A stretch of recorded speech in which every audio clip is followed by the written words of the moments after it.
Well, hi, everyone. Welcome to the MGMA Business Solutions Podcast. I'm your host, Senior Editor Daniel Williams.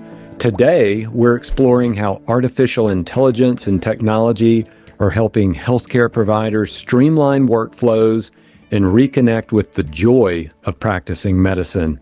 Our guest to help explore that topic is Dr. Aaron Reinke, a board-certified family physician and director of clinical informatics at Newport Hospital in Health Services. Dr. Reinke, welcome to the show. Thank you. Glad to be here.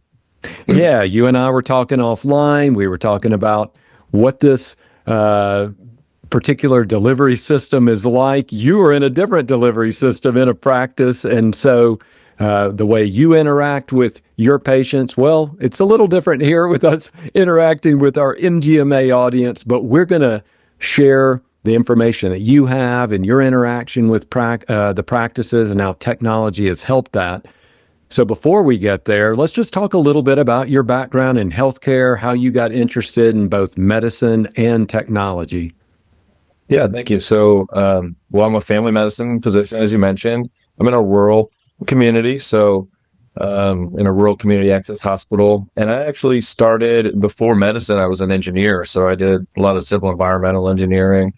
Kind of gave me a different mindset of workflows and operations. And then after medical school, getting into just how medicine works and witnessing how that happens for the first time as a medical student, you see that things work very different in medicine than they do in a lot of the other industries, like in pipe flow systems and manufacturing. There's a lot more precision, a lot more automation of protocols.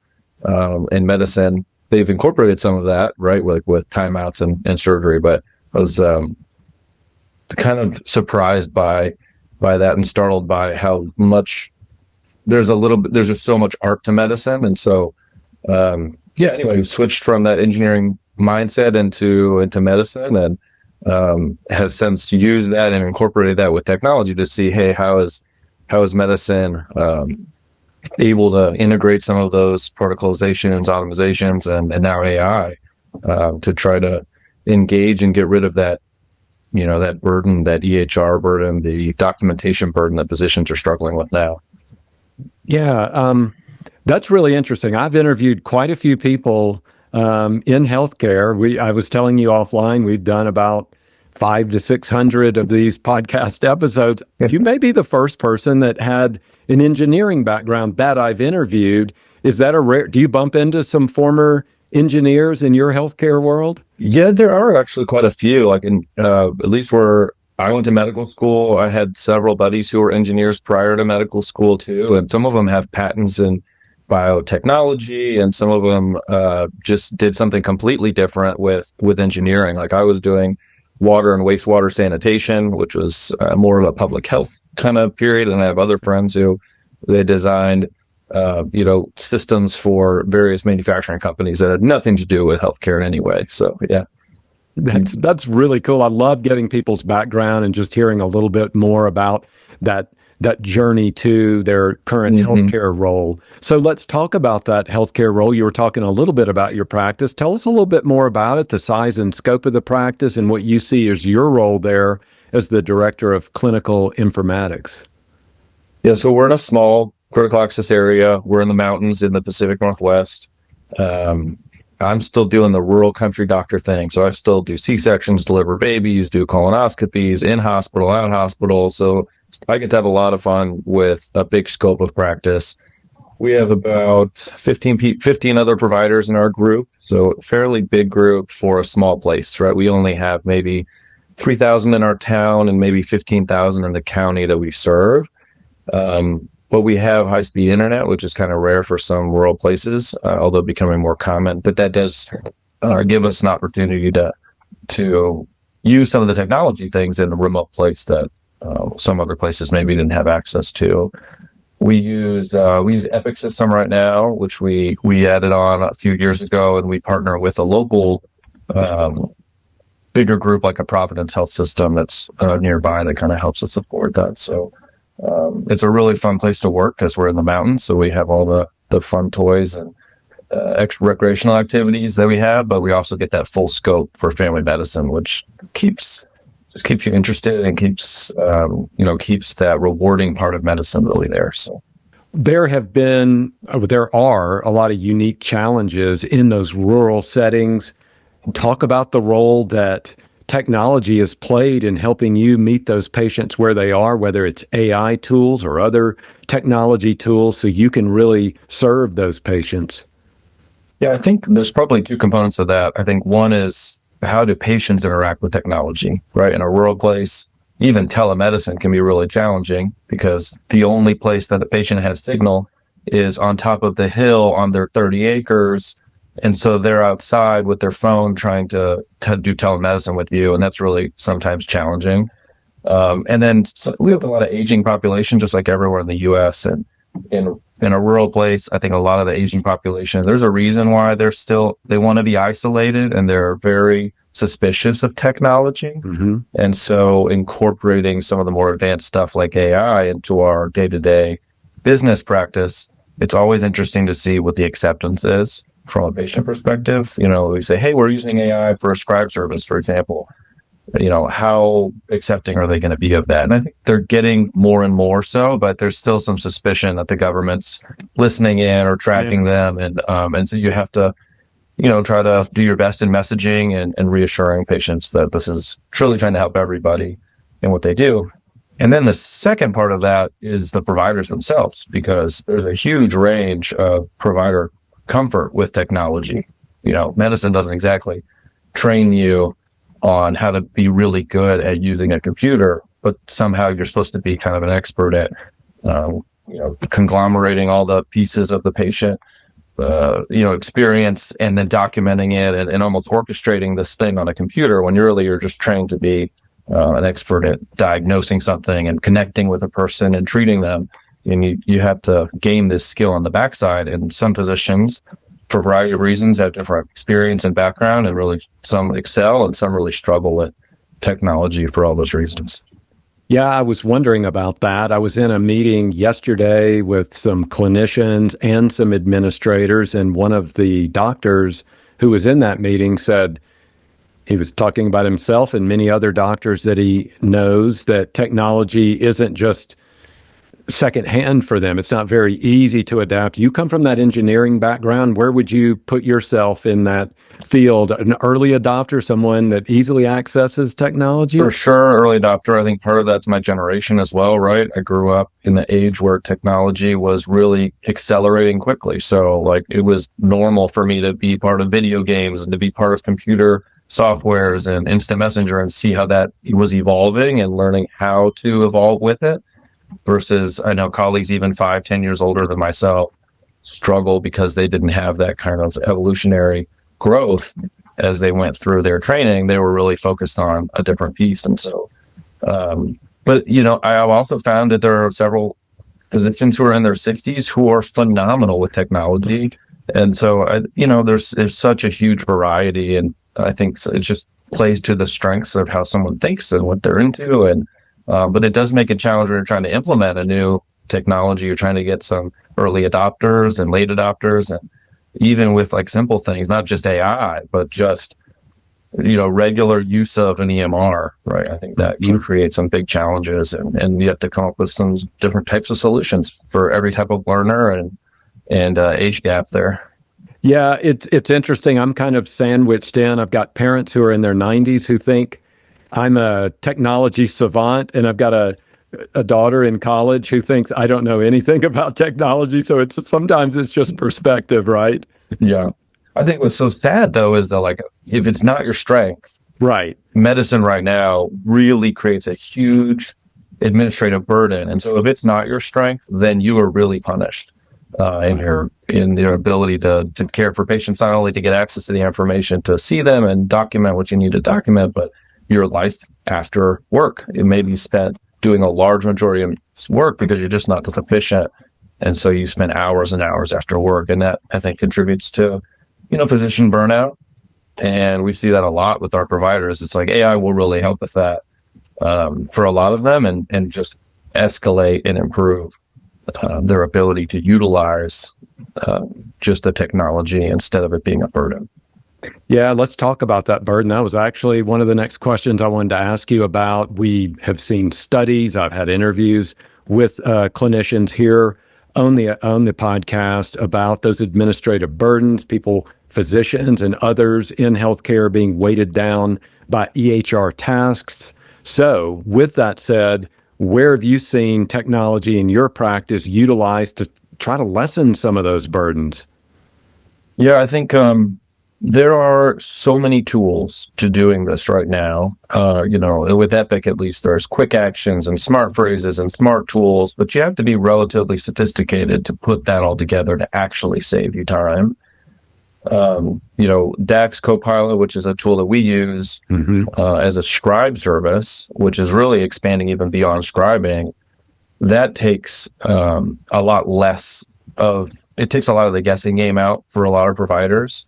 And it almost evens the playing field as far as just trying to get your documentation done in a faster time sense without a lot of training, right? Like when I do a lot of actually advising with physicians who struggle with technology at other hospital systems. And so we'll spend a lot of time teaching all these different tools and trying to integrate them all together, how to use Dragon and automate all these buttons. And there's a lot of training to do that. And with DAX Copilot, what's really nice is you just say, hey, just press this record button before and then press it after. And within, with a couple, I don't know, maybe 5 minutes of setup, you can have them rocking and rolling to dramatically reduce their just typing burden, right? They're still chicken pecking on the keyboard. Now suddenly they can have 1,000-character HPI that would have taken them an hour to write or even dictate. And now it's already done in a way that's really well done and in a way that's satisfactory for a physician, because doctors can be picky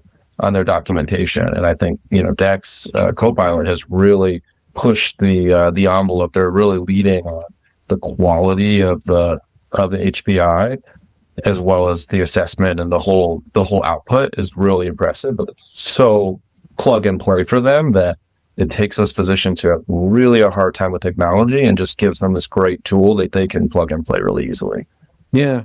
And then when you have those conversations with patients about Dragon or DAX Copilot, how does that go? Because you were talking about some patients may be a little bit wary about technology and what that might mean. So how do you have that conversation and just ease their any kind of stress they may have? Yeah, I think transparency is key. And the more, even in the last year, the acceptance rate has really gone way up because patients are more familiar with it. They're seeing it's integrated on their iPhone already. They're seeing it in lots of places. And so they're just more familiar with it. I think familiarity is the key to trust. And then you just have to have a few different kind of phrases that you say, like, hey, this recording is not kept for more than so many days, and having your own expertise on, hey, what's the safety on this? What's the HIPAA compliance, so that you can reassure them, hey, this isn't being tracked. It's not going anywhere. This is to make this interaction better for you and me so that I can spend more time with you and I can actually look you in the eyes. And almost everybody is on board for that. Yeah, for sure. Well, let's drill down then. Tell us a success story where AI or workflow optimization has measurably improved by using these different tools. Yeah, I think I was thinking about this the other day, which is one of the ways that we get behind and your day can really get ruined is, say I'm seeing 20 patients and on patient 3, it's a really hard visit. Someone brings up 10 extra problems and I try to have my notes done after every single encounter. And I know if I do that, I can go home at 4:00 that day or 5:00. But if I don't do that, then I'm behind the rest of the day and I can't get any of my notes done. It's this weird phenomenon. Any provider who's seeing patients knows what I'm talking about. What's nice about DAX Copilot and just any scribe, like really good scribe services, if you have that really hard patient, then you don't have to be burdened by, oh my gosh, that note is going to take me so long to do. And then the rest of the day is ruined, because it keeps up with you every time. And so it just accelerates that speed. So for me, if I really just allow it to do its thing, then I can continue to focus on the patient. And it helps you, I have patients bring up all sorts of little things. Hey, I've got this ingrown toenail. Hey, I've got this rash. And I think the other part is half the time I don't put that in the note because it's, hey, just set that in Epsom salts, it'll be fine. It's not worth documenting, but we might document a lot more pieces, which helps us as a rural hospital capture more charge-in capability so that we can upcode and actually not upcode illegally, but to show what we're actually doing and get credit for that. And that helps us with our reimbursement, as well as a rural facility that's already always struggling financially. We can help capture that stuff that we're doing for our patients. So those two big pieces, right? Getting us home earlier and helping our revenue cycle has been huge for us. Yeah. Now, earlier you mentioned that your patients seem to be getting adjusted or accustomed to AI and Dragon and DAX Copilot. What are some of the misconceptions then about AI in healthcare, whether it's from the patient perspective or from your colleagues and your staff, how they feel about it? I think the big one is that AI is just going to take over. There's not going to be, I've seen a few LinkedIn posts from other doctors that are like, hey, in 5 years, we're not going to have primary care anymore. We're just going to use AI. And to some degree, I think there will be some things that will go away from primary care. People will use AI a lot more to help their own self-diagnosis at home, sometimes for the better, sometimes not. But I think really what AI is going to do is just take away the administrative burden that physicians have and that patients have, and really help us get back to connecting with each other, where we actually can have time to do what doctors want to do, which is to be a healer. You want to hold hands. You want to sit with people, pray with your patients. You want to hug with them and go through all the emotional connections that people want and need, because they desperately need that connection, and we need that. And that's what we went into medicine for, not to do all the administrative burdens that we have. And so this is an opportunity for technology to take that away and bring back that human connection. So ironically, doctors have become more robotic, and we're going to hopefully use the AI to let us be less robotic. I love that. That is a great way to say that. Let's talk about those practices. Maybe they're listening right now to this conversation. They're not the early adopter to AI. Maybe they do a little bit, but they're just not fully on board. What would you say to them? This is what adoption may look like. Let's not worry about that overwhelm. This is how we just utilize this and use some best practices to use AI to the best effect possible. I think it would always help to have somebody hold your hand through it a little bit. So if you have an early adopter in your program who has been able to pilot something or get some things going, and they have another person who's a late adopter who's really struggling with technology, doing one-on-one time with them to show them the tips and tricks that work for them, I think that speaks volumes, and it gets them where they need to go way faster.